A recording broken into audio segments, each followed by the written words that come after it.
Welcome viewers. ரீசெண்டா நம்மளுடைய STI நிறைய பேர் யூடியூப் உடைய கமெண்ட்ஸ்ல மேலும் இன்ஸ்டாகிராம்ல என்ன டேக் பண்ணி ப்ரோ தஞ்சாவூர்ல நடந்த அந்த டீச்சர் கேஸை பத்தி கொஞ்சம் டீடைல்டா வீடியோ போடுங்க அப்படின்னு கேட்டிருந்தீங்க. சோ அப்படி தஞ்சாவூர் ரமணி டீச்சருக்கு அன்னைக்கு என்னதான் நடந்துச்சு அப்படிங்கறத பத்தி தான் ரொம்பவே டீடைல்டா இன்னைக்கு வீடியோல நம்ம பார்க்க போறோம். நீங்க பார்த்துட்டு இருக்கிறது சரவணன் டி கோட்ஸ். நான் உங்கள் சரவணன். வாங்க இன்னைக்கு வீடியோக்குள்ள போலாம். தஞ்சாவூர் மாவட்டம் பட்டுக்கோட்டை பக்கத்தில் இருக்கிற ஒரு சின்ன கிராமம் தான் சின்னமனை. இங்க வாழ்ந்துட்டு வர்ற முத்து மற்றும் ராணி தம்பதியுடைய மூத்த பொண்ணு தான் 26 வயதான ரமணி. ரமணி மல்லிப்பட்டணத்தில் இருக்கிற கவர்மெண்ட் ஹையர் செகண்டரி ஸ்கூல்ல 6ஆம் வகுப்புல இருந்து 11ஆம் வகுப்பு படிக்கிற ஸ்டூடெண்ட்ஸுக்கு தமிழ் டீச்சரா இருக்காங்க. அதாவது பள்ளி மேலாண்மை குழு மூலமா தற்காலிக அடிப்படையில டெம்பரரி டீச்சரா ஒர்க் பண்ணிட்டு இருக்காங்க. அப்படி இந்த வருடம் ஜூன் 10ஆம் தேதி வேலையில ஜாயின் பண்ணவங்க கடந்த 4 மாசமா அங்கதான் ஒர்க் பண்றாங்க. இப்படி இவங்க இருக்கிற அதே ஏரியால வாழ்ந்துட்டு வந்த ஒரு நபர் தான் 28 வயதான மதன்குமார். ரெண்டு பேருமே ஒரே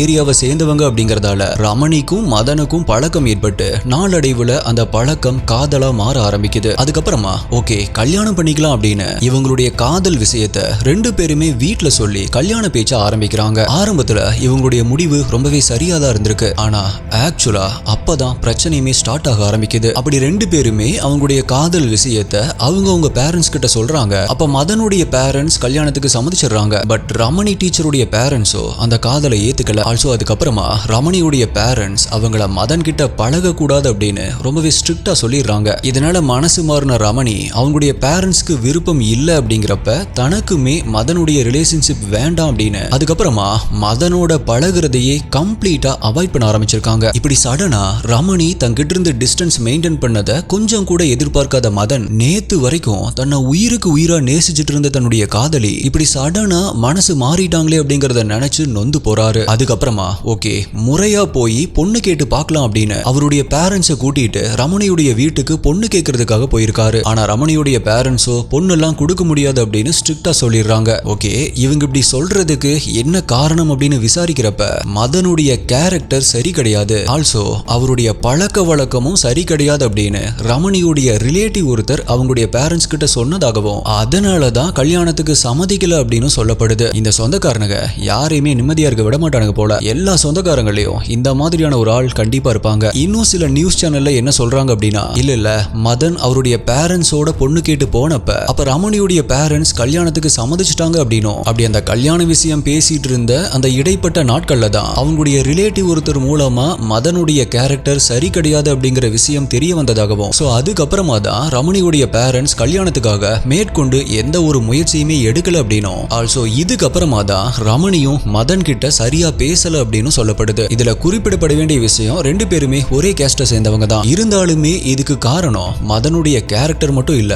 அவருடைய படிப்பும் ஆல்சோ அவர் பாக்குற ஒர்க்கும் ஒன் ஆஃப் த ரீசன் அப்படின்னு சொல்லப்படுது. அப்படி மதன் என்ன படிச்சிருக்காரு என்ன ஒர்க் பண்ணிட்டு இருந்தாரு அப்படின்னா 10வது வரைக்கும் மட்டுமே படிச்ச மதன் கடந்த 4 வருடங்களா சிங்கப்பூர்ல ஒர்க் பண்ணிட்டு இருந்திருக்காரு. அதுக்கப்புறமா அவருடைய தங்கச்சியுடைய திருமணத்துக்காக ஒரு 5 மாதம் முன்னாடி தான் வெளிநாட்டில இருந்து சொந்த ஊருக்கு வந்ததாகவும் அப்படி வெளிநாட்டில இருந்து வந்த அவரு அடுத்தது என்ன ஒர்க் பண்ணலாம் அப்படின்னு யோசிச்சப்ப மீன் பிடிக்கிற தொழில் பண்ணலாம் அப்படின்னு அந்த தொழில் தான் பார்த்துட்டு வந்ததாகவும் தெரிய வருது. ஓகே இப்ப ரமணியுடைய பேரண்ட்ஸ் கல்யாணத்துக்கு சம்மதிக்கல. அடுத்தது என்ன நடந்துச்சு அப்படின்னா இப்படி ரமணி திடீர்னு தன் கூட பேசல அப்படிங்கறதால மதன் ரொம்பவே மன உளைச்சலுக்கு ஆளாக ஆரம்பிக்கிறாரு. ரமணி அவர் கூட போன்லயுமே பேசல. சரி நேர்ல மீட் பண்ணலாம் அப்படின்னு அவங்க போற வர்ற இடத்துக்கெல்லாம் மதனும் அவங்கள ஃபாலோ பண்ணி போய் அவங்க கிட்ட பேசுறதுக்கு பல முறை முயற்சி பண்றாரு. பட் எல்லா இடத்துல வச்சும் ரமணி அவர் அவாய்ட் பண்ணிருக்காங்க. சோ இப்படி அவங்க கிட்ட போன்லயுமே பேச முடியல, ஆல்சோ அவங்கள நேர்ல பார்த்தும் பேச முடியல. இதனால ஒரு கட்டத்துல விரக்தியுடைய உச்சத்துக்கே போன மதன் நவம்பர் 19ஆம் தேதி சாயந்தரம், அதாவது கொலை நடக்கிறதுக்கு முன்னாடி நாள் சாயந்தரம் ரமணிய ஒரு இடத்துல வச்சு வலுக்கட்டாயமா மீட் பண்ணி அவங்க கிட்ட தன்னை கல்யாணம் பண்ணிக்க சொல்லி கெஞ்ச ஆரம்பிக்கிறாரு. பட் ரமணியோ முடியாது அப்படின்னு மறுத்துறாங்க. அதுக்கப்புறமா இது ஒரு பெரிய இஷ்யூ ஆகி சில பெரியவங்க எல்லாருமே சேர்ந்து ரமணிக்கு டார்ச்சர் கொடுக்கறத நிப்பாட்ட சொல்லி மதனுக்கு அட்வைஸ் பண்ணதா சொல்லப்படுது. இதுக்கப்புறமா தான் மதன் அந்த விபரீதமான முடிவை எடுத்திருக்கான். அடுத்த நாளான நவம்பர் 20ஆம் தேதி இன்னைக்கு தனக்கு 2ல 1 தெரிஞ்சாகணும் அப்படின்னு மீன் வெட்ட யூஸ் பண்ற கத்தி எடுத்து ட்ரெஸ்குள்ள மறைச்சு வச்ச மதன் ரமணிய பாக்குறதுக்காக ஸ்கூலுக்கு கிளம்புறான். இது எதுவுமே தெரியாத ரமணி எப்பவும் போல அன்னைக்கு காலையில கிளம்பி ஸ்கூலுக்கு வராங்க. அப்படி ஸ்கூலுக்கு வந்ததுக்கு அப்புறமா டைம் அப்ப கரெக்டா காலையில ஒரு 10 மணியை நெருங்கிட்டு இருந்துச்சு. பிரேயர் எல்லாமே முடிஞ்சு ஸ்டூடெண்ட்ஸ் எல்லாரும் அவங்கவுங்க கிளாஸுக்கு போறாங்க. எல்லா கிளாஸ்லயும் வழக்கம் போல கிளாஸும் நடக்க ஆரம்பிக்குது. பட் ரமணிக்கு 2 பீரியடுக்கு அப்புறமா தான் கிளாஸ் இருக்கு அப்படிங்கறதால டீச்சர்ஸ்க்கு அப்படின்னு இருக்கிற அந்த ஓய்வறையில, அதாவது ஸ்டாஃப் ரூம்ல உட்கார்ந்துருக்காங்க. அப்பதான் ரமணிய பாக்குறதுக்காக ஸ்கூலுக்குள்ள என்டர் ஆகுறான் மதன். அப்படி அவன் உள்ள வந்ததுமே கரெக்டா அவங்க இருக்கிற அந்த ஸ்டாஃப் ரூமை நோக்கி தான் போக ஆரம்பிக்கிறான். அது எப்படி ரமணி கிளாஸ்ல இல்ல அங்கதான் இருக்காங்க அப்படின்னு இவனுக்கு எப்படி தெரியும் அப்படின்னா, மதன் ஆல்ரெடி அங்க நிறைய முறை ஸ்கூலுக்கு வந்திருக்கான் அப்படின்னும், சோ அந்த டைம்ல ரமணி அங்கதான் இருப்பாங்க அப்படின்னு அவனுக்கு நல்லாவே தெரியும் அப்படின்னு சொல்லப்படுது. ஆனா சில நியூஸ் ஆர்டிகல்ஸ்ல இது உண்மை இல்ல. அவன் எடுத்த உடனே எல்லாம் ஸ்டாஃப் ரூமுக்கு போகல. மதன் ஸ்கூலுக்குள்ள என்டர் ஆனதுமே முதல்ல ரமணி ரெகுலரா கிளாஸ் எடுக்கிற அந்த கிளாஸுக்கு போய் ஸ்டூடெண்ட்ஸ் கிட்ட விசாரிச்சதாகவும், அதுக்கப்புறமா கிரவுண்ட்ல நின்ன ஸ்டூடெண்ட்ஸ் கிட்ட ரமணி டீச்சர் எங்க இருக்காங்க அப்படின்னு மதன் கேட்டதாகவும், அப்ப அந்த ஸ்டூடெண்ட்ஸ் தான் அவங்க ஸ்டாஃப் ரூம்ல இருக்கிற விஷயத்தை மதன் கிட்ட சொன்னதாகவும் சொல்லப்படுது. சோ அந்த ஸ்டாஃப் ரூமுக்கு வெளியே போய் நின்ன மதன் உள்ள ரமணி இருக்காங்களா அப்படின்னு எட்டி பார்க்கறான். அதே சமயம் ரமணியும் மதனை பார்க்கறாங்க. அப்படி அவனை பார்த்து ஷாக்கான ரமணி இவன் இங்க என்ன பண்றான் அப்படின்னு பதறி போய் வெளியே வராங்க. அப்படி வந்ததுமே, ஆமா நீ எதுக்கு ஸ்கூலுக்குலாம் வர, முதல்ல வெளியே போ அப்படின்னு சொல்றாங்க. அதுக்கு மதன், உன் கூட கொஞ்சம் பேசணும், வா நம்ம 2 பேரும் கல்யாணம் பண்ணிக்கலாம், உங்க வீட்டுல சம்மதிக்கல அப்படின்னா என்ன, 2 பேரும் எங்கேயாவது போயிடலாம் அப்படின்னு சொல்லியிருக்கான். அதுக்கு ரமணி அதெல்லாம் முடியாது அப்படின்னு எப்பயும் போல சொல்லியிருக்காங்க. இப்படி இவங்களுடைய இந்த வாக்குவாதமானது கிட்டத்தட்ட 10 நிமிடங்கள் நடக்க ஆரம்பிக்குது. நேரம் அப்ப சரியா 10 மணி 10 நிமிடங்கள் இருக்கும். இப்ப மதன் ரமணி கிட்ட, ஓகே இப்ப முடிவா நீ என்னதான் சொல்ல வர்ற அப்படின்னு கேக்குறான். அதுக்கு ரமணி, எனக்கு என்னுடைய அம்மா அப்பா தான் முக்கியம், அவங்கள மீறி என்னால ஒன்னும் பண்ண முடியாது அப்படின்னு சொல்றாங்க. இத கேட்டதுமே கோபமான மதன் சடனா அவன் மறைச்சு வச்சிருந்த கத்தி எடுத்து ரமணியுடைய கழுத்திலேயே வெட்டியிருக்கான். அதுல வலி தாங்க முடியாம ரமணி கத்த ஆரம்பிக்கிறாங்க. அப்படி கழுத்துல வெட்டுன அடுத்த நொடியே அவங்களுடைய வயிற்றுலையும் குத்துறான். அதுல ரமணி தன்னுடைய சமநிலை தவறி கீழே விழுகிறாங்க. அதே நேரத்துல மதன் ரமணிய கத்தியால் அட்டாக் பண்ற அந்த காட்சியை நேருக்கு நேரா பார்த்த சில ஸ்டூடெண்ட்ஸ் அந்த காட்சியை பார்த்து அதிர்ச்சியாகி கத்த ஆரம்பிக்கிறாங்க. அப்படி அவங்களுடைய அலறல் சத்தத்தை கேட்டு அங்க வந்த டீச்சர்ஸ் ஓடி போய் மதனை புடிச்சுக்கிறாங்க. கொஞ்ச நேரத்திலேயே அந்த ஸ்கூல் மொத்தமுமே அலறல் சத்தம் கேட்க ஆரம்பிக்குது.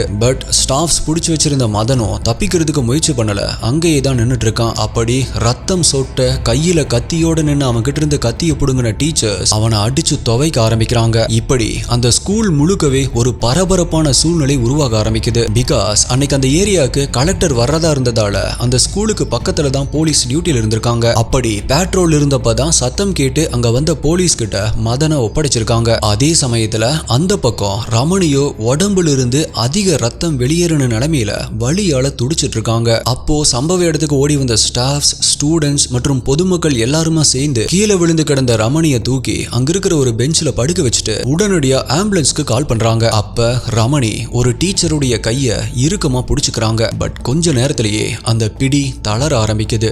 பிகாஸ் ரமணி அன்கான்சியஸ் ஆயிடுறாங்க. இதுல இருந்து சில நிமிடங்கள்ல ஆம்புலன்ஸும் அங்க வருது. ரமணிய ஹாஸ்பிட்டலுக்கு கொண்டு போறாங்க. பட் சேட்லி அப்படி ஆம்புலன்ஸ்ல அவங்கள கொண்டு போயிட்டு இருக்கிறப்பவே ரமணியுடைய உயிர் அவங்களுடைய உடலை விட்டு பிரியுது. ஹாஸ்பிட்டல்ல அவங்கள செக் பண்ண டாக்டர்ஸும் ரமணி வர்ற வழியிலேயே இறந்து போயிட்டாங்க அப்படிங்கறத கன்ஃபார்ம் பண்றாங்க. இப்படி ரமணி கத்தி குத்து வாங்கி உயிருக்கு போராடுறது ஆனா அவங்கள ஆம்புலன்ஸ்ல ஏத்துற மாதிரி இருக்கிற வீடியோஸ் எல்லாமே வைரல் ஆகி உடனடியா இது ஒரு சென்சேஷனல் நியூஸா மாற ஆரம்பிக்குது. அந்த நியூஸை பார்த்து அதிர்ச்சியான மக்கள், இது எப்படி நடந்துச்சு, பட்ட பகல்ல ஒருத்தன் கத்தியோட ஒரு கவர்மெண்ட் ஸ்கூலுக்குள்ள புகுந்து ஒரு டீச்சரை குத்தி இருக்கான், இந்த அளவுக்கு அந்த ஸ்கூல்ல செக்யூரிட்டி அவ்வளவு மோசமா இருக்கா, முதல்ல அங்க செக்யூரிட்டி அப்படின்னு ஒண்ணு இருக்கா, ஹாஸ்பிட்டலுக்குள்ள புகுந்து டாக்டரை குத்துறாங்க, ஸ்கூலுக்குள்ள புகுந்து டீச்சரை குத்துறாங்க, கோர்ட்டுடைய வாசலையே வக்கீல வெட்டுறாங்க அப்படின்னு மக்கள் சோசியல் மீடியா முழுவதுமே பல கேள்விகளை கேட்க ஆரம்பிக்கிறாங்க. இந்த கேஸை பொறுத்த வரைக்கும் அந்த ஸ்கூலுடைய மேலாண்மை குழு தலைவி என்ன சொல்லியிருக்காங்க அப்படின்னா, பொதுவா ஸ்டூடெண்ட்ஸை தவிர பெரியவங்க யாராவது ஸ்கூலுக்கு வர்றாங்க அப்படின்னா மோஸ்ட்லி அது அந்த ஸ்டூடெண்ட்ஸ் உடைய பேரண்ட்ஸா தான் இருப்பாங்க. அப்படி வர்றவங்க ஸ்டூடெண்ட்ஸ்க்கு சாப்பாடு கொண்டு வந்து கொடுப்பாங்க.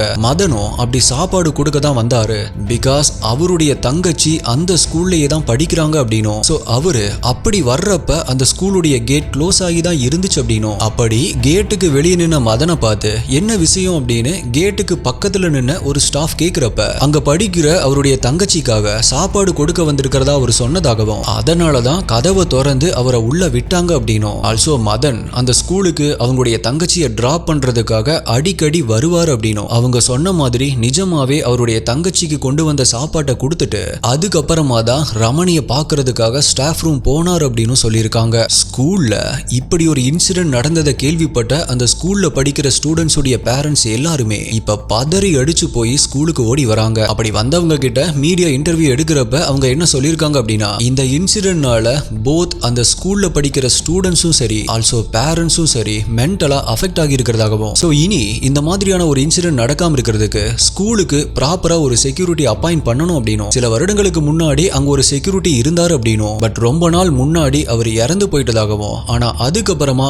இன்னைக்கு வரைக்கும் அந்த ஸ்கூல் மேனேஜ்மெண்ட் வேற ஒரு செக்யூரிட்டி வைக்கல அப்படின்னு சொல்லப்படுது. கவர்மெண்ட் சைட்ல இருந்து பல அரசியல் தலைவர்கள் ரமணியுடைய பேரண்ட்ஸ்க்கு ஆறுதல் சொல்லியிருக்காங்க. ஆல்சோ அந்த குடும்பத்துக்கு 5 லட்சம் ரூபாய் காம்பன்சேஷனும் கொடுத்திருக்காங்க. இப்ப மதனை அரெஸ்ட் பண்ணி அவங்கிட்ட இன்வெஸ்டிகேஷனும் நடந்துட்டு இருக்கு. ரீசெண்டா நடந்த கேஸ் அப்படிங்கறதால இந்த அளவுக்கு தான் இன்ஃபர்மேஷனை கேதர் பண்ண முடிஞ்சது. So my dear STA investigators இப்படி வருட கணக்கா ஒரு பையனை காதலிச்சுட்டு அதுக்கப்புறமா பேரண்ட்ஸ்க்கு விருப்பம் இல்ல அப்படின்னு சடனா சொல்றது ஒரு பையனுடைய மனநிலைமையிலிருந்து கரெக்டா இருக்கும் அப்படின்னு நினைக்கிறீங்களா? அதே போல ரமணி இப்படி சொன்னாலும் மதனுமே இப்படி ஆத்திரத்துல அவசரப்பட்டு செஞ்சது என்னதான் ரமணி பண்ணது தப்பு அல்லது சரி அப்படின்னு நம்ம நிலையே சொல்ல முடியல அப்படின்னாலுமே மதனுமே ஓகே அப்படின்னு குட் பை சொல்லிட்டு டீசெண்டா விலகி இருக்கலாம். அதே போல என்னதான் ரமணிக்கு பேரண்ட்ஸ் முக்கியமா இருந்தாலுமே அத அவங்க மதன் கிட்ட இனிமே கிளியரா பேசி புரிய வச்சிருக்கலாம். இவ்வளவு நாட்களா லவ் பண்ணிட்டு வந்த ஒரு பையனை டோட்டலா சடனா அவாய்ட் பண்றது கண்டிப்பா மென்டலா அஃபெக்ட் பண்ணும். இதுல என்னுடைய பாயிண்ட் ஆஃப் வியூல பார்க்கும் பொழுது 2 பேர் மேலேயுமே தப்பு இருக்கு. ஆனா ரமணியும் என்ன பண்ணுவாங்க சொல்லுங்க பார்க்கலாம். பேரண்ட்ஸை எதிர்த்து காதலனை கல்யாணம் பண்ணா பேரண்ட்ஸ் வெட்டுறாங்க. தான் லவ் பண்ண காதலனை எதிர்த்து பேரண்ட்ஸ் சொல்ற பையனை கல்யாணம் பண்ணா காதலனே வெட்டுறான். இதுல பெண்ணுடைய நிலைமை தான் ரொம்பவே பரிதாபமா இருக்கு. ஆனா இத முன்னாடியே தவிர்த்திருக்கலாம். எப்படி தெரியுமா? தன்னுடைய பேரண்ட்ஸ் சொல்ற பையனை தான் கல்யாணம் பண்ணிக்க போறேன் அப்படின்னா ரமணி டீச்சர் மதனை காதலிக்காமையே இருந்திருக்கலாம். அப்படி இருந்திருந்தா 2 பேருமே இப்ப நல்லா இருந்திருப்பாங்க. அதே போல கோவத்துல எடுக்கிற முடிவு எப்பவுமே கரெக்டா இருக்காது அப்படிங்கிற மாதிரி மதனுடைய அந்த ஒரு நொடி கோவத்துல எடுத்த இந்த முடிவு இப்ப 2 பேருடைய வாழ்க்கையுமே பாதிச்சிருக்கு. லவ் பண்ண பொண்ணு வேணாம் அப்படின்னு சொன்னா இந்த மாதிரி தான் பண்ணணும் அப்படின்னு இல்ல. பிகாஸ் இந்த மாதிரி விஷயத்தை ஃபேஸ் பண்ணி கையில கத்தி எடுக்காம கடந்து போன எத்தனையோ மதனோ ஸ்டில் இங்க இருக்க தான் செய்யறாங்க. ஆல்சோ ஒரு விஷயம் நம்மளை விட்டு போகுது அப்படின்னா ஓகே இப்பவாவது அதோடைய உண்மையான முகம் தெரிஞ்சுதே. சோ இதை விட இனிமே பெஸ்டா இன்னொன்னு நம்மளுக்கு கிடைக்கும் அப்படின்னு அதை கடந்து போயிருக்கலாம். அப்படி என்னாச்சு? அவன் ஜெயிலுக்கு போய் லைஃபை தொலைச்சதான் மிச்சம். சோ மதனும் சரி ரமணியும் சரி அவங்கவுங்க ஃபேமிலியில 2 பேருமே அவங்கவுங்க குடும்பத்துக்கு ரொம்பவே முக்கியமான நபர்களா இருந்திருக்கலாம். ஆனா 2 பேருடைய பேரண்ட்ஸும் இந்த விஷயத்தை மெச்சூரா டீல் பண்ணாததால தான் இப்ப அந்த 2 பேருடைய குடும்பமுமே 2 பேரையும் இழந்துட்டு நிக்கிறதா மிச்சமா இருக்கு. சோ நீங்க என்ன நினைக்கிறீங்க அப்படிங்கிற உங்களுடைய கருத்துக்களை மறக்காம கீழே கமெண்ட் பண்ணுங்க. ஆல்சோ அடுத்தது என்ன டாபிக் வேணும் என்ன கேஸ் வேணும் அப்படிங்கறதையும் கீழே கமெண்ட் பண்ணுங்க. உங்களுடைய பெஸ்டான கமெண்ட் அடுத்த வீடியோல வரும். வேற ஒரு வீடியோல மீட் பண்றேன். நன்றி, பாய்.